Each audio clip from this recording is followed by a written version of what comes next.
This is the Ottawa Senators Outlook. Here is your host, Jack Henry. Hello and welcome to the Ottawa Senators. Welcome to my host, Jack. This is my recap reaction to the Lightning game, so let's go right to it. So, if things couldn't get any worse for the Senators, they lose 5-1 to the Lightning today. So in the first period, Jake Guentzel scores on the power play to make it 1-0 Tampa. That's all you get after the first period. In the second period, Michael Amadio scores to tie it up at 1, and then Braden Hagel scores to make it 2-1 Tampa. That's all after 40 minutes. Meanwhile, in the third period, Braden Point scores to make it 3-1 Tampa, and then Eric Chernak on the empty netter, his first of the year, to make it 4-1 Tampa. And then Mitchell Chaffee with his 10th of the year, 5-1, and that's your final score. So the goaltending matchup was Andrei Vasilevskiy versus Anton Forsberg. The Senators give this game to Forsberg, and he didn't play that well, stopping only 26-30 for an .867 save percentage. Meanwhile, Vasilevskiy stopping 27-28 for a .964 save percentage.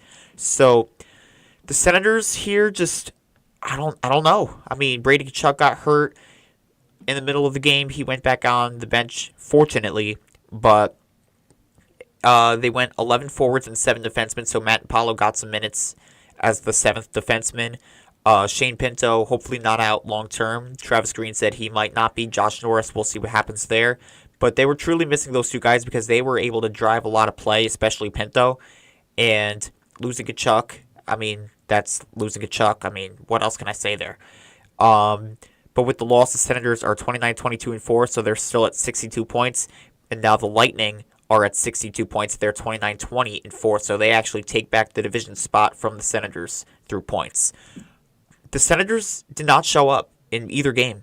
I'm really starting to get very worried here because we needed to take at least one of these games, and at least in this one, they really, really didn't play at all, and I thought they were pretty lazy in the first game as well. So I just watched these two games, and I asked myself, like, where's the fire? Where's the desire? Like, there was no hunger from this team in either one of these games.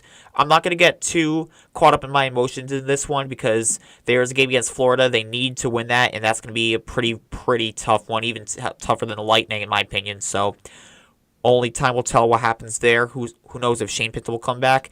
And one more thing, I do want to talk about Linus Ullmark here because he did not play in this game. If he can't suit up for this, I don't know why he would maybe suit up for Four Nations because he is a goalie for Team Sweden here. So I don't think he should play in the Four Nations if he isn't logging in those minutes for the Senators since coming back from injury. I think it's way too much of a risk because he could get hurt again and who knows what will happen there. So we'll see what happens with Ullmark in Four Nations. I don't think it's a good idea if he plays. If he's not going to play here, what's the purpose?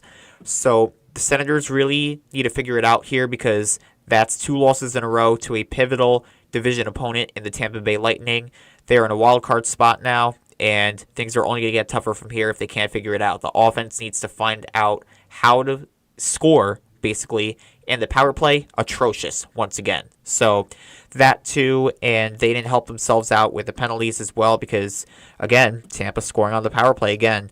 3 penalties for the Senators: Clevin, Sanderson, and Ridley Gregg. Ridley Gregg, I mean, I don't know what to say with him anymore. Like, he can be so good if he can be physical and score, but he takes so many stupid penalties. It reminds me of Mark Kaslick. He needs to cut it out, and they just extended him to a 4-year extension over $3 million.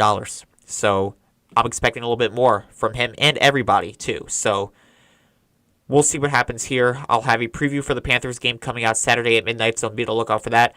Give me your thoughts on this game, like and subscribe. But for now, this is Jack the Senators Outlook, and Go Sens Go. Thank you for watching this presentation of the Ottawa Senators Outlook. For more of this podcast, click on the videos on the left, and subscribe by clicking on the icon on the right. Thank you.